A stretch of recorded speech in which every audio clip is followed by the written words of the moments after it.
To Cameron, who's here today with his partner and his parents. They're here today because they are state's $1 million lottery winner, because he made a decision to get the vaccine, and we're thanking him today for that. He's doing a public service, which is to inspire others to follow his leadership and save other lives.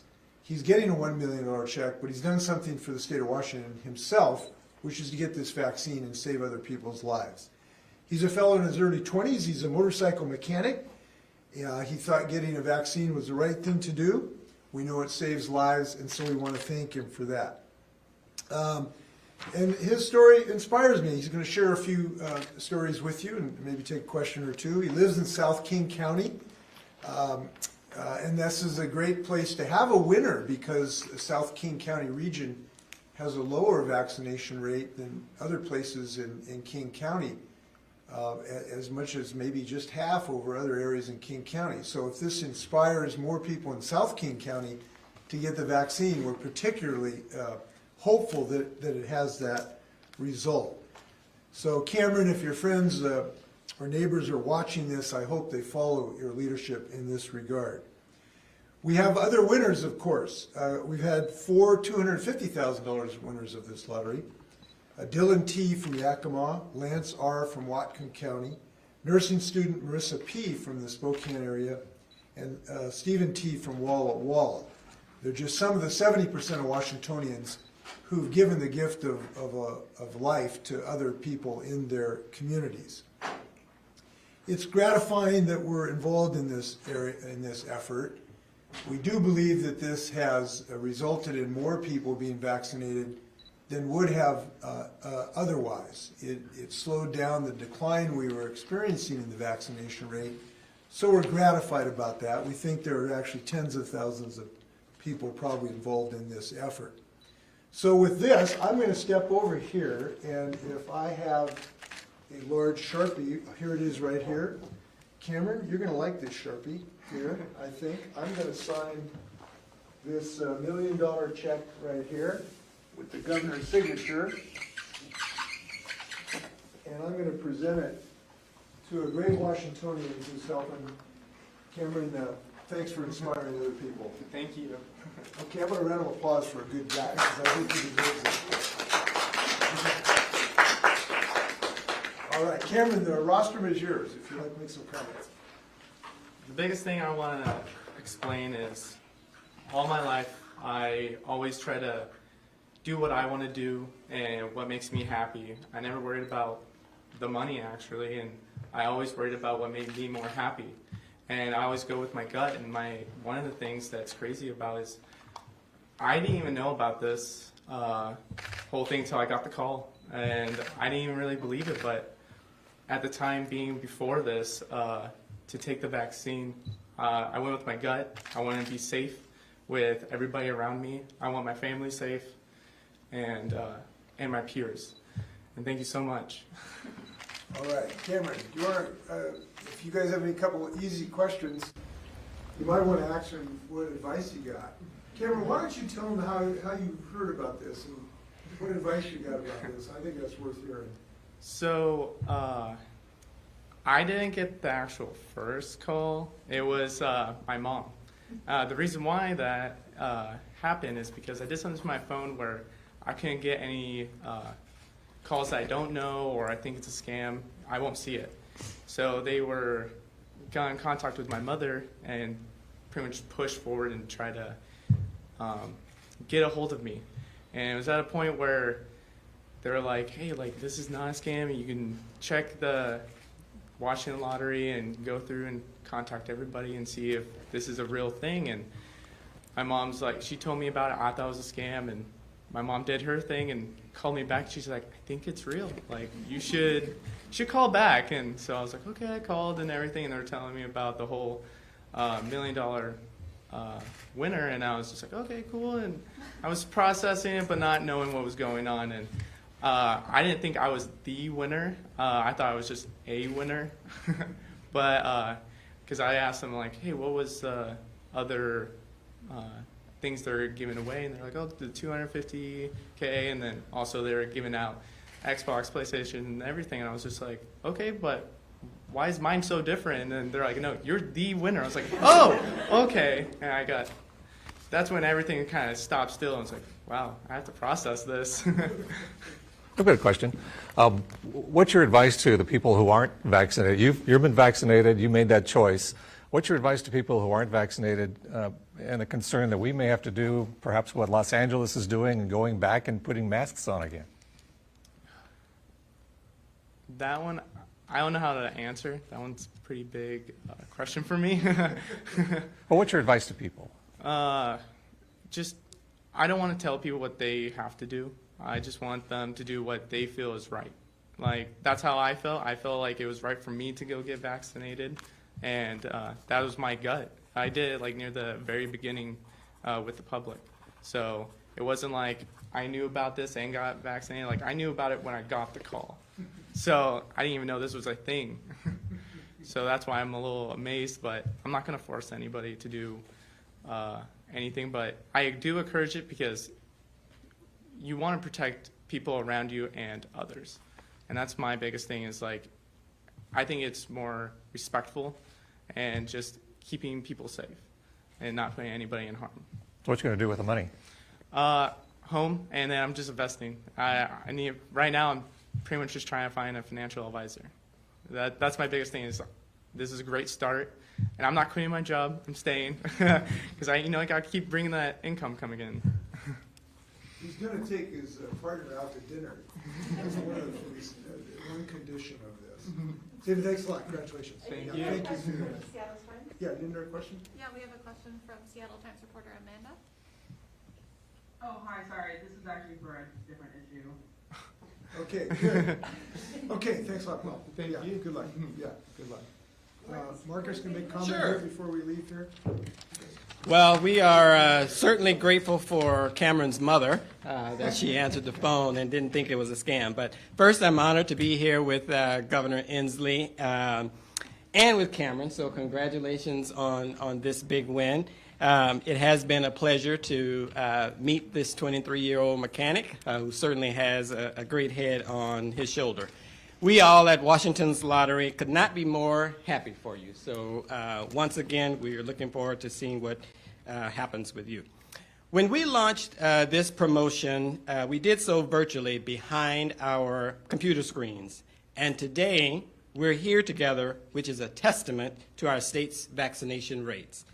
When Governor Inslee asked us to administer the shot of a lifetime, along with the Department of Health, we were happy to use our expertise to help raise awareness for the COVID-19 vaccine. This promotion has been life-changing, certainly for Cameron and our other winners, but also for many Washingtonians who were motivated to receive the vaccine. In addition to the governor and his team, I would like to acknowledge the great partnership with Dr. Shaw and his team at the Department of Health and our team members at Washington's Lottery, all across the state that worked so hard and so quickly to help administer this program.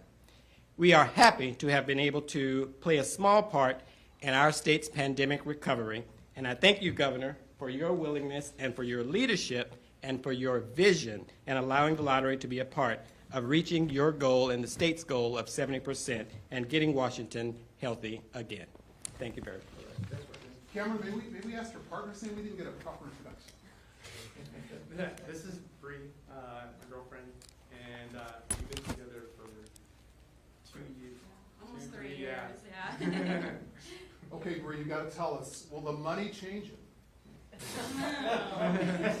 When we met, I actually was paying for like the first dates and stuff, so now it's like, oh yeah, fun fact. So no, it's exciting. We've been through a lot and work hard and made it here now, so it's very exciting and we're thankful. Thankful to be vaccinated and have a great outcome. Thanks, Bree. Okay, guys, thanks a lot. Thank you. Thanks for your Thank work, you. Marcus. Thank you very much. Okay, good luck. Hey, oh, wait. Mark, don't forget.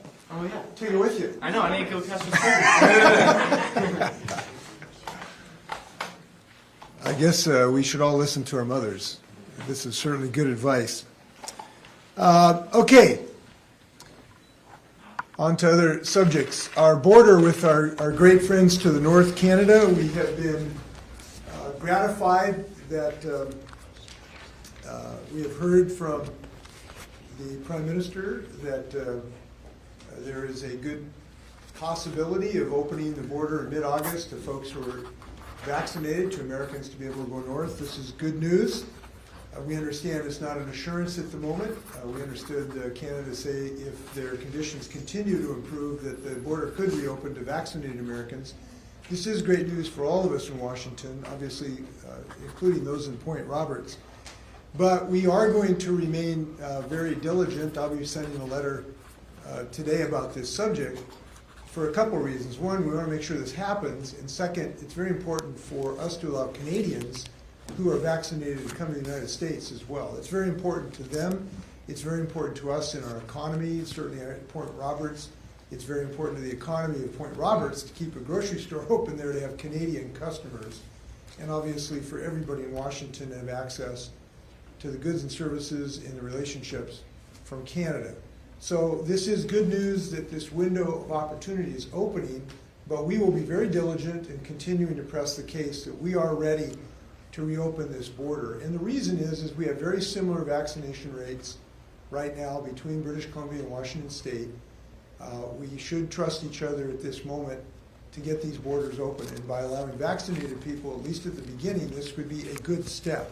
So we will continue to advocate for this as strongly as we can so that this border is no longer a barrier to good relationships, commercial and otherwise, across our two countries and provinces and states. We obviously want to get our fans to Vancouver to see the victory of the Kraken over the other franchise in Vancouver that I won't mention as well.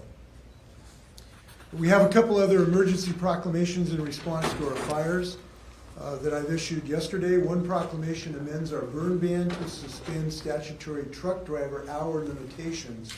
We're doing this to make sure that truck drivers can fulfill the fuel distribution needs of our firefighters, and we appreciate their hard work.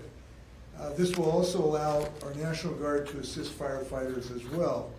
And we want to thank the people who are doing such hard work against these fires.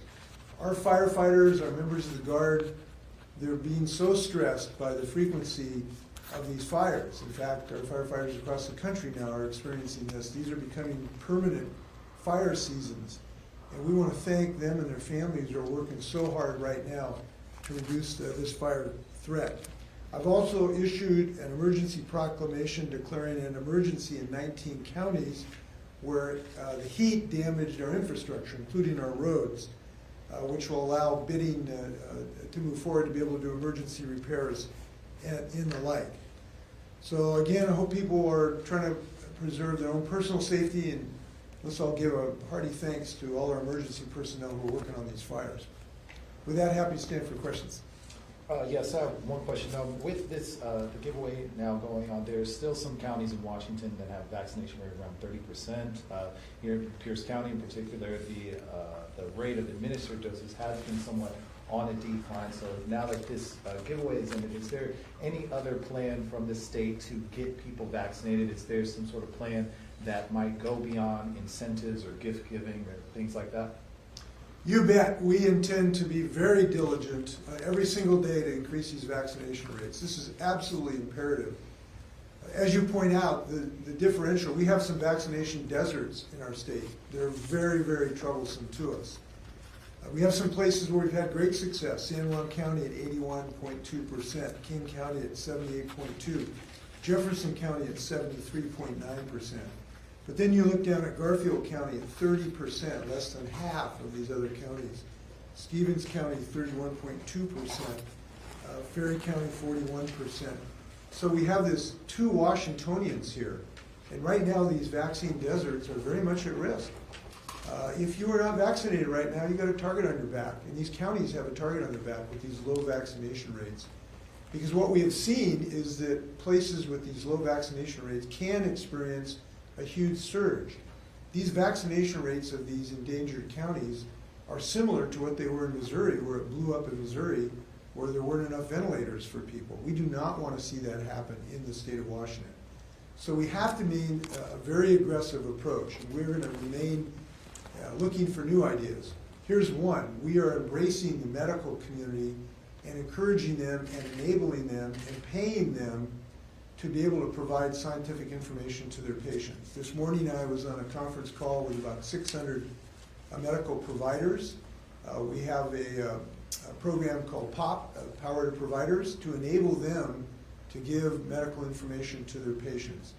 You know, it's terrible that our citizens have been victimized by an assault of misinformation on them. And this has been a concerted effort to deceive them. And this is life-threatening, this deceptive information. So we need to get real medical information to people to dispel that information.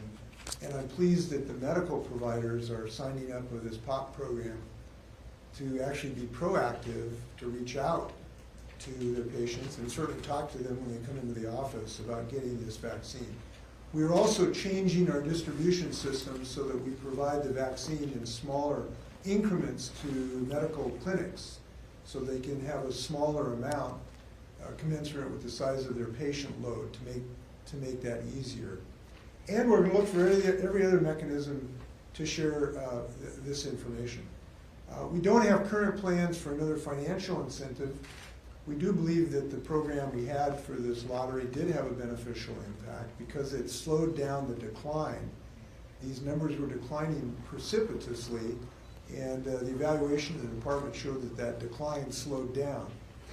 So we did end up with more people who got the vaccine than would have otherwise. So we do think it was helpful. But at this moment, we think the most important thing is to get valid medical information so people are not deceived into being endangered. Governor, with cases trending back up again, is there any consideration on your part to do what Los Angeles is now doing and reimposing a mask mandate? Not at the moment. That is not under active consideration at the moment. But I will tell you, the folks that live in these vaccine deserts, they have the right to protect themselves, and the best way is to get their friends and neighbors vaccinated. We can all be leaders here, not just governors or presidents. Everybody can be a leader in this, including talking to your relatives, your neighbors, your co-workers about the benefits of vaccination, which are profound. So we're hopeful for people can exercise leadership to get the people they love vaccinated. We hope that'll happen. Since you know which counties are falling behind in vaccination, why not target those particular counties with a mask mandate or other restrictions to slow the spread in those particular counties? So we are watching this on a daily basis to look at the impact. And at the moment, the acceleration has not been significant enough in our book to warrant that. We are using the tool of vaccinations. We believe that is the ultimate tool that we need to focus on. We believe that the best use of our resources, of our communication, is to get people more vaccinated. That's the real answer to this thing. We don't want to be wearing masks for the next 32 years. We want to get more people vaccinated, which knocks out this COVID virus. It just stops it dead. And so we are putting our resources into the vaccination effort. We think that's the ultimate answer to this pandemic. Governor, we talk about reopening the border with Canada as another sign of the state's recovery. Restrictions have been eased or lifted. What do you need to see to lift the state of emergency, and when will the state of emergency be lifted? When we think there's no longer an emergency. And to answer that question, we look at all of the dozens of metrics to make that decision. Clearly, we are not out of the woods. Clearly, we still need to maintain efforts to get more vaccinations to people. Clearly, we still have issues of masking, particularly in our school system. Clearly, we still need to make a testing regime available, including in some schools that we're working on. So there are multiple things that our state needs right now that can be provided through an emergency declaration. This is not the moment. We got to run through this tape here. My dad's an old track coach. He said, you always got to run through the tape. We're not at the finish line of this by any stretch of the imagination. And we do have to recognize that the conditions do exist that if we don't get these vaccination rates up, we could face the explosion of this because of this Delta variant. I know you've heard about this multiple times. That is way, way more transmittable and possibly more dangerous. And so we have to keep our attention focused on that vaccination effort. Governor, Wednesday, you talked about this being the summer of climate change and warned about the dire consequences of that. And then yesterday, Black Hawk helicopters were circling the Capitol or buzzing the Capitol for rides for teachers and educators. How do you justify sort of non-essential carbon-intensive flights like that by your National Guard at the same time you're warning just the day before about the dire straits we're in? I really don't know what you're referring to, so I can't really respond to it. But look, I'm sorry? You didn't hear the helicopters yesterday? I didn't hear helicopters yesterday. I was in Moses Lake celebrating an incredible achievement in the clean energy field. I went to Moses Lake yesterday and met with a company that has a potential world-beating technology to increase battery capacity through the use of silicon. They have an amazingly effective way to stabilize silicon and increase the anode capacity of batteries. It could be just incredibly important in the ability to get batteries much more effective in the same space of the battery in your car. So that was really, really exciting to me. And if we get that done, it'll certainly justify having a helicopter fly around the Capitol if that's what happened. Look, we have to go through a major transition to a clean energy economy that is not based on fossil fuels. We are not shutting down tomorrow all the use of fossil fuels, the answer to your question. There are 10,000 ways we're using fossil fuels today that make sense. And if we can get an educator more excited about whatever we were excited about it, that's fine with me. But we have to be embracing this transition like we saw the people who were involved in this in Moses Lake. We have to do those things, and we are doing those things. I looked at another job creating opportunity that's incredibly exciting to me yesterday, and we've got to focus on those efforts. But just briefly, by way of follow-up, the transition to a clean energy economy is going to take a long time. It is within the power of the state government and perhaps individuals to reduce their carbon footprint. And our carbon, we have very aggressive, well, some would say not aggressive enough, but we have aggressive targets for reducing carbon emissions in the state. But frankly, we're a growing state with growing carbon emissions. What kind of behavior change needs to happen at a state government level and at an individual level while we're making this transition? Well, you point out an important point. There are what I think of as macro efforts that are important, including developing a electric car industry, which we're doing, that I wrote about 10 years ago and believed was going to happen and is happening today. There is enormous research and development in new technologies, some of which I saw in Moses Lake yesterday. There are enormous investments that I'm very happy about, that it looks like the U.S. Congress could be making large investments to have a clean electrical standard that will follow Washington State's leadership in getting a clean electrical grid. There are those macro things that are necessary. But yes, we as individuals do play some part in this. If you drive a car, driving an electric car is a very, very safe, convenient, reasonably priced at this point, and the prices are coming down, way to do something. Doing something to not waste so much energy in your home and caulk around your windows. Those things can help. So yes, there are things we can do as individuals, either as an individual or a president, as a governor, or as a media person to talk about climate change. I tried to make the point that all the things we were talking about from a kind of apocalyptic reporting that you're all reporting are all related to one thing, and that's climate change. You all can do something about this as well to make sure people understand that. So all of us have some role to play. Okay, anything else? Yeah, we Yeah. have Amanda with the Seattle Times. Hi there. I have a question about the vaccine lottery and its impact on vaccinations. It appears that lotteries across the country have seen mixed success. Can you say more about what the impact the lottery has been here in Washington and how those numbers were determined? Yes, I can. Look, it's, you can't come up with a precise down to the sixth digit what impact it had, because you have to make certain assumptions of what would have happened without the lottery. But from the review the Department of Health has done, what I think is the most likely thing we can say about it is that we were suffering a precipitous decline for some period of time in the rate of vaccination, and the line was going down very, very sharply.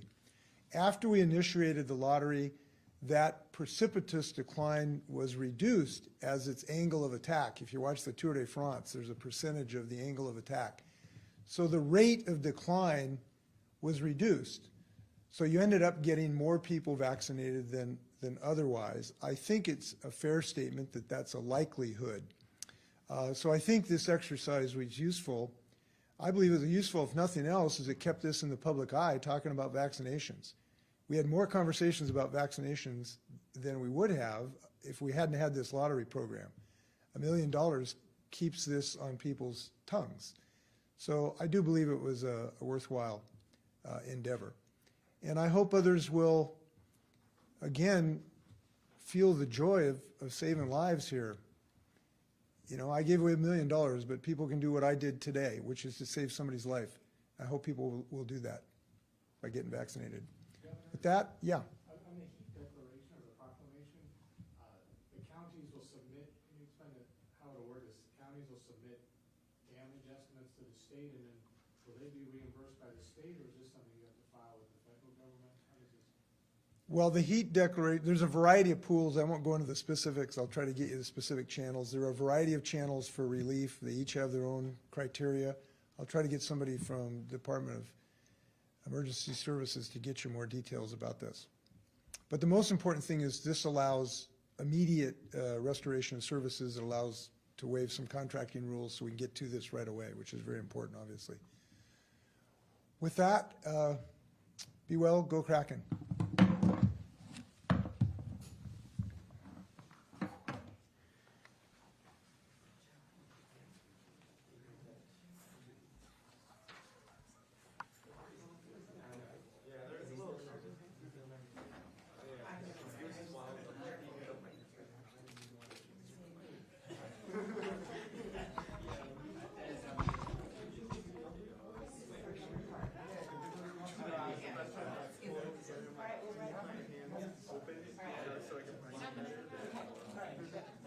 Explain that.